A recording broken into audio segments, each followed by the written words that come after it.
Hola amigo, ¿cómo estás? ¿Qué tal? ¿Qué te cuentas? Bref, j'espère que tu vas bien. Bienvenue sur la chaîne Hola amigo. Aujourd'hui, on va voir une erreur très fréquente des francophones. Il ne faut pas que tu dises hacer errores. C'est faux. C'est incorrect en espagnol. C'est une mise en abîme. C'est une erreur de faire des erreurs. C'est une erreur que j'ai aussi énormément fait personnellement. Donc aujourd'hui, on va corriger ça. Pour commencer, on va analyser cette phrase hacer errores, hacer un error. La première chose qui est importante, c'est que donc on pense que pour dire faire une erreur en espagnol, il faut utiliser ce verbe hacer et dire hacer errores. En fait, ce qui est faux là-dedans, c'est qu'en espagnol, ce n'est pas naturel de dire hacer dans ce cas-là pour des erreurs. Il faut utiliser un autre verbe qui est cometer.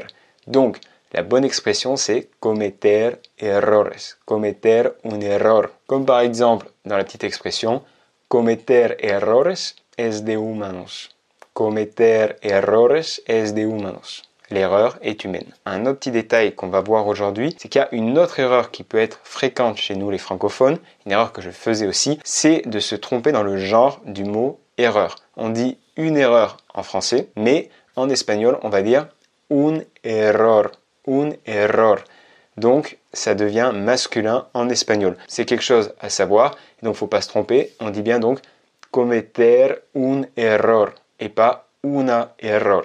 Ça, c'est complètement faux. D'ailleurs, là où on peut se tromper le plus souvent, c'est quand on va avoir erreur ou le mot justement avec un adjectif. Par exemple, si on dit une nouvelle erreur, on va dire en espagnol un nuevo error et pas una nueva error. Quand tu vas employer le mot erreur en espagnol, n'oublie pas qu'il est masculin et que du coup, s'il y a en plus des adjectifs avec, tout va être au masculin. Donc par exemple, cometer un nuevo error, commettre une nouvelle erreur. On peut voir que c'est nuevo et pas nueva. À présent, basé un petit peu sur cette expression, je voulais te partager un petit dicton, quelque chose qui va pouvoir t'aider dans ton apprentissage de l'espagnol. No tengas miedo de cometer errores, de allí salen las mejores lecciones. N'aie pas peur de commettre, de faire des erreurs, c'est de celles-ci que tu tireras les meilleures leçons. C'est toujours comme ça quand on apprend une langue. Il faut se tromper, il faut pratiquer, se lancer à l'oral, même si c'est pas parfait, tout simplement parce que c'est en pratiquant, c'est en te trompant justement que tu vas pouvoir progresser. Une autre expression d'ailleurs sur le même sujet que j'aime beaucoup, c'est dire la práctica hace al maestro.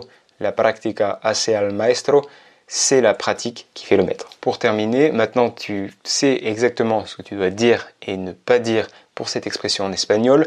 Je vais te faire un petit exercice pratique. Je vais t'inviter à traduire la phrase en français que je vais te donner en espagnol dans les commentaires. Phrase très courte, ça va être « Je n'aime pas faire des erreurs ». Donc voilà, je te laisse traduire ça en espagnol dans les commentaires. Tu trouveras la correction dans la description si besoin pour vérifier. Je n'aime pas faire des erreurs. C'est juste histoire d'appliquer ce qu'on a vu aujourd'hui. D'ailleurs, si la vidéo t'a plu, tu peux mettre un petit j'aime, un me gusta. Si te ha gustado el video, puedes darle un like, puedes darle me gusta y suscribirte al canal de YouTube Hola Amigo. Et j'espère que grâce à ce petit conseil, tu ne vas plus faire cette erreur parce que, comme le dit le dicton, si vas a cometer errores, que sean nuevos, ¿no? Si vas a cometer errores, que sean nuevos. Si tu vas commettre des erreurs, c'est sûr que tu vas en faire, mais en tout cas, que ce soit des nouvelles erreurs, que tu puisses au moins apprendre des premières erreurs que tu as faites. Y bueno amigo, esto por hoy, c'est tout pour aujourd'hui. Si jamais tu veux aller plus loin, tu veux vraiment apprendre l'espagnol, ce que tu peux faire, c'est suivre une petite formation sur 5 jours que j'ai préparée pour toi qui s'appelle l'espagnol tranquille à la maison. Avec cette formation, je te partage un peu les conseils, les outils, la méthode que j'ai utilisée pour atteindre le niveau C1 puis C2 diplômé de l'Institut Cervantes, qui est un diplôme officiel qui s'appelle le DELE. Je te partage tout ce que j'ai appliqué pour atteindre ce fameux niveau C2 qui est le parler couramment, quasiment bilingue, on pourrait dire. Si ça t'intéresse de suivre cette formation, tu trouveras le lien en description. Il te suffit d'entrer ton prénom et ton email, c'est complètement gratuit. J'espère que tu vas commettre plein d'erreurs dans ton apprentissage parce que comme ça, tu vas beaucoup apprendre. Je vais te dire hasta luego amigo et por ahí.